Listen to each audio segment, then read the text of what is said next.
Ooh. Let me move all this out your way and you can sit there. Hello.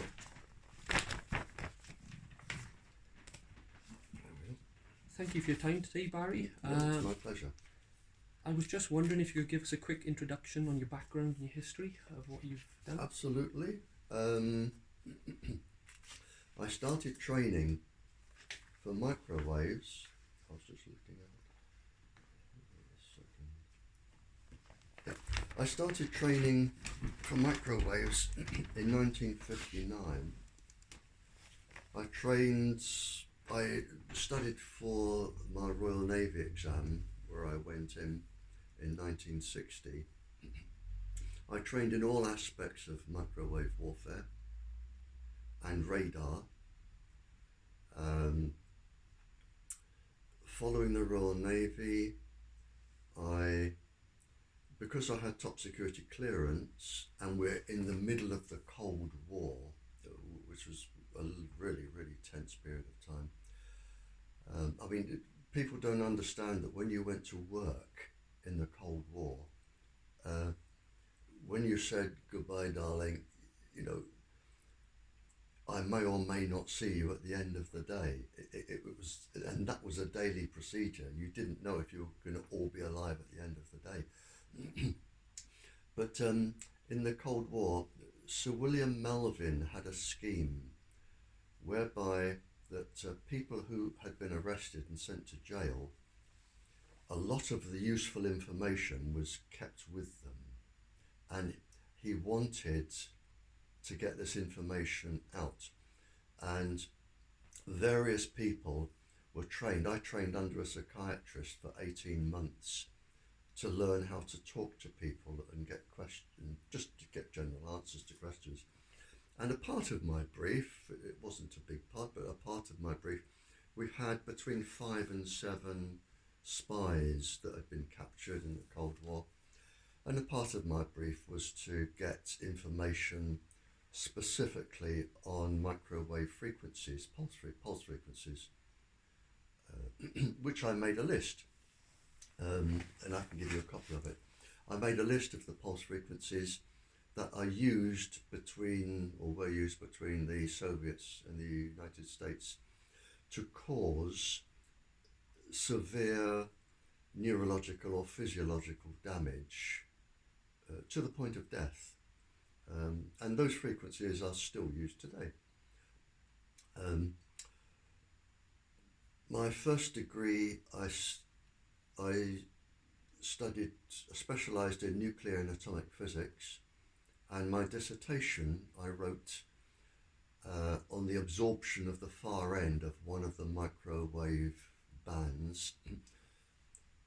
My second degree, I studied environmental influences on thinking processes and how it affects thinking processes, which included microwaves in the atmosphere. I have a teaching diploma in human physiology. When I finished with my top security work, what I call my retirement work, I finished up teaching just down the road here. I taught A-level physics, some mathematics, human physiology, some chemistry. And in all that time, around the year 2000, I came to Wales, funny enough, in 98 for a little girl who was suffering fits in school. Milford Haven. She was suffering fits. Whenever they turned the microwaves on, she was suffering fits. That was the first legal case I got dragged into. But around the year 2000, I was asked by the police to write the confidential report on the Tetra airwave communication system and how it would affect all of the officers who were working. And a few years after that, I was asked to write the higher confidential report for the senior officers on cancers and breast cancers, throat cancers, neurological behaviours of the police, which I wrote. And since 98, I have been touring around talking to governments, royalty, councils, councillors, one person, sometimes two ladies in the kitchen, sometimes 400 people in a conference hall.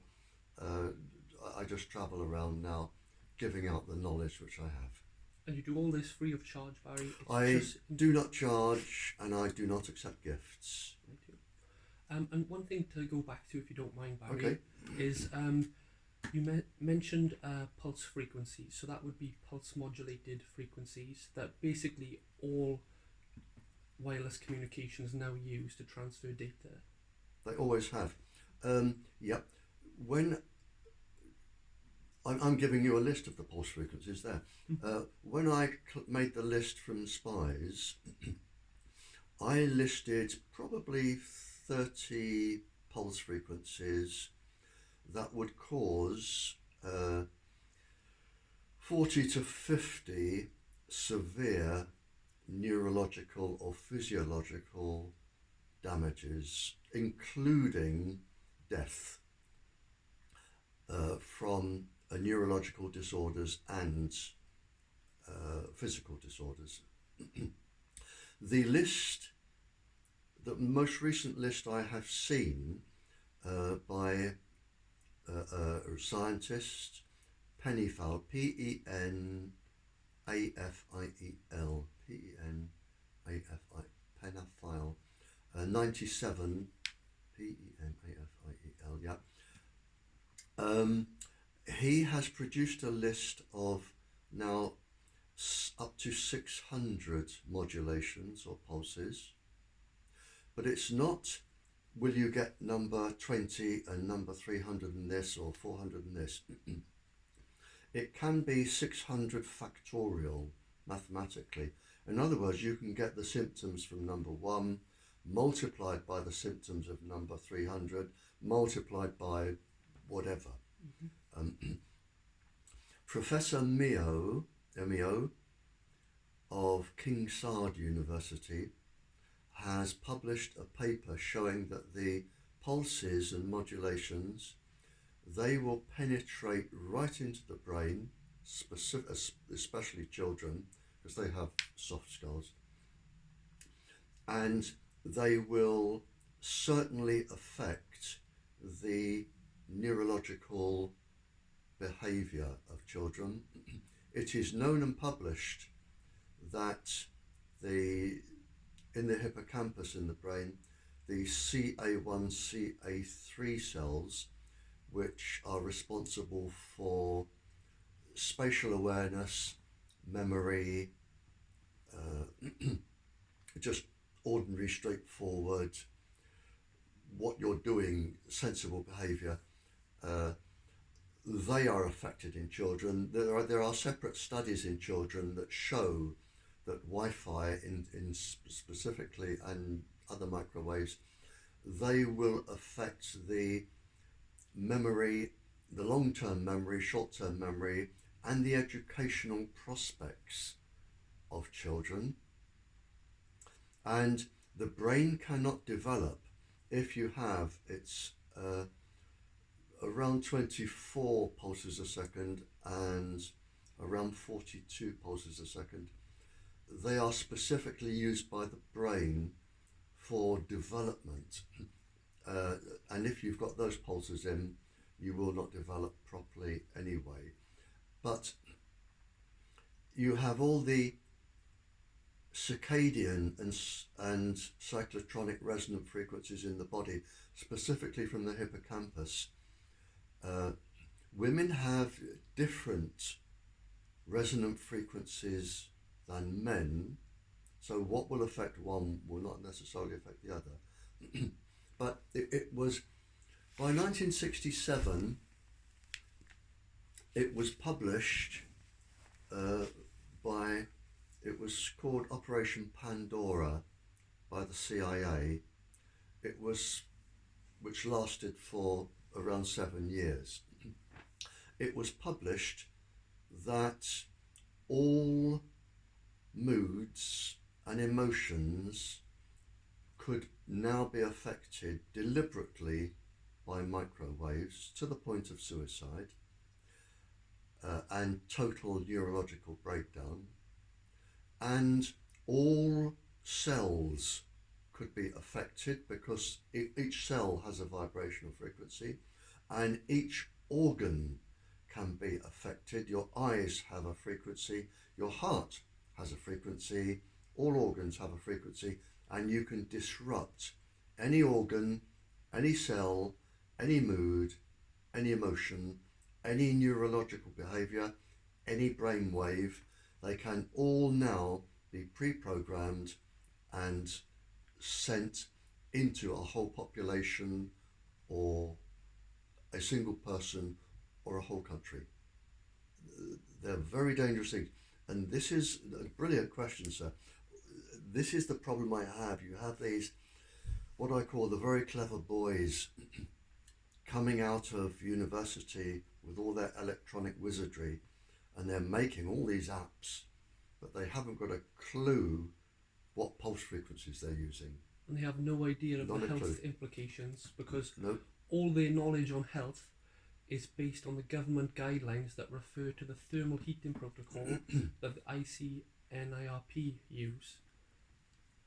the government guidelines are, as you said, they actually say it in the what is known as the ICNIRP certificate. They actually say this is a thermal guide only. It is not law. And in your councils and all the other councils, they say, we follow the ICNIRP guidelines. Well, that is a lie. They do not follow the ICNIRP guidelines. And I'll tell you why. The ICNIRP guideline, it is a guide, not law. It is for 6 minutes of warming. That's it. It is not for lifetime exposure. If you want lifetime exposure, you are expected to look, and it says it in it. It says decision makers must view, read current scientific literature and set a level below what is known to be causing harm. And it also says that children, the sensitive, the elderly, the sick, the weak, they will have specific sensitivities to all of this, and they cannot be ignored. So they are not following the ICNIRP guideline. And it also does not account for any non-thermal effects, which is where we have thousands of studies showing evidence of harm. Oh, it does not cover non-thermal. The only thing the ICNIRP guideline covers is 6 minutes of heating for a certain, depending where they do the maths, it's either a kilogram or 10 grams of tissue, and it is how much it warms in 6 minutes. But even then, when they did that, they were wrong, because they did not take into account what are known as the heat shock proteins. Mm-hmm. The heat shock proteins, when the body is warmed, if it is warmed above 0.6 of 1 degree, the heat shock proteins come into force. They build like a scaffold around each cell, and they also help direct all the busy stuff in the cell. But the scaffold protects the cell, and if you have produced a cancer cell, which we all do occasionally, but that our body destroys them, if you produce a cancer cell, the scaffold around the cell stops your body destroying the cancer cell. So it protects it. So, yeah, so the heating guideline is wrong anyway. It did not take that into account, and it did not take into account what is known as protein 53 and the nuclear core complex, They are designed to protect each cell in the body from radiation, and they did not take that into account. So the radiation is going in, and albeit at a low level, but it goes in below the activation level to trigger these to protect the cell from the electric and the magnetic parts of the wave. So they've got it wrong in every direction. And that's another common misconception, is whenever you speak to somebody from a council or from a school or from a government, oh, it's very low power radio waves, but well, in fact, it's millions of times above natural level. No, low level is certainly as, but is generally more dangerous than a high level, for the simple reason that if you have a high level, if you put your cell phone to your ear,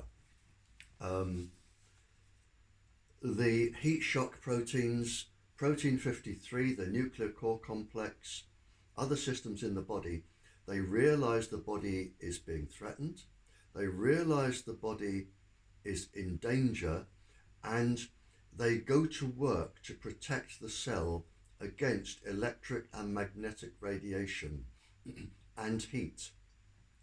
Now, when you have a long-lasting low level, the damage is still being done. The damage is being done at a low level, but it is below the threshold that triggers these defense mechanisms. And it's a bit like sunbathing on a cloudy day. You think, well, there's loads of cloud, I'm certainly not burning. But if you stay there all day, you find you will burn.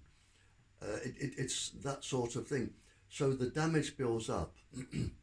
And this is why the damage accumulates, because the electric and the magnetic vector, they change the electrical properties in the cells, or the uterus, or the embryo, or the fetus, the brain. They change the electrical properties, they're doing all this damage, and it is just accumulating.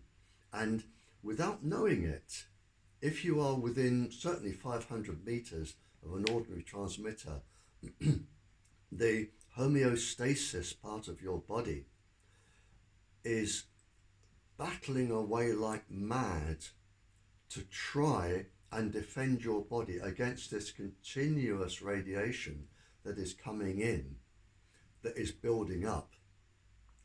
And this is why when you have cell phones go up, cell phone towers go up, and you look at the epidemiological studies and everything, it's usually within, some people will be ill straight away, but generally it's within a year to 18 months, you start to get that there are 8 different types of cancer clusters that you will get: leukemias, suicides, the illnesses.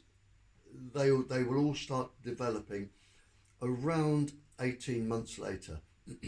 And is that just because the body is never getting a break from that tower pumping up radiation 24/7? Absolutely. I liken it to, it sounds funny, but it isn't. When a wife wanted to get rid of her husband in the Victorian age, she would put a few grains of arsenic in his food. It's tasteless, odorless, a few grains of arsenic in his food every day. And the symptoms are almost identical to microwave sickness. You then start to suffer from the same symptoms of lead arsenide poisoning, which is just a total breakdown of the immune system, and whatever the pulse frequencies are, they will start to affect that particular part of the brain or those cells, and your body just generally breaks down. And the most important bit, and this is known from women who do night work, well, and men who do night work, when you have microwaves at very low level going, they pass straight through your brain. You have a gland in your brain called the pineal, and it has calcite crystals, lots of different types of calcite crystals in the brain, 30 different types of calcite crystal. And as our eyes are now with daylight, we have light going through our eyes. It passes through the brain. The calcite crystals pick this up on its way to the back of the skull, where the vision part of the brain is. The calcite crystals measure the electricity that goes through, and they know it's daytime. When nighttime comes, you close your eyes, it is dark. The calcite crystals recognize this drop in electricity. They know the light has stopped, and they produce melatonin, the chemical melatonin that goes around the body. The job of melatonin is to mop up all of the cancer cells and rebuild the immune system and a few other functions, but it basically gets the immune system strengthened. Now, when you have microwaves going through, now the pineal gland is confused because it doesn't know whether to produce the melatonin or not, or how much. So, and it has been shown, and it's a simple experiment, you can do it over one night by just testing blood. It's been shown that the melatonin level and then the immune system can be as much as 40% down after sleeping in a microwave field, because the pineal isn't sure what to do or how much to do. Now, when your immune system is being knocked day after day, your body will recover, but then it's knocked. Then it recovers, then it's knocked. And this goes on and on and on. And depending on your strength, your makeup, you have like a biological bell curve. You will get some people who are sensitive and they are ill straight away. Then it will build up to a maximum. Usually after around 18 months you start to get all the main cancers, and then they start to tail off, but people will still be ill. Mm-hmm. But then you'll have around 40% of the people who have a system that can fight this. And with all biological experiments, you get this bell curve. Would that just be genetic variation in the individuals? Genetic variation, resonant frequency, the size of the organ, because as you grow into a resonant frequency, and then you grow out of it, and then you go into another resonant frequency and out of it. So there are lots and lots of different factors. And as you grow, particularly children, my children are more vulnerable. And we need to take just a 10-minute break after this. Mm-hmm.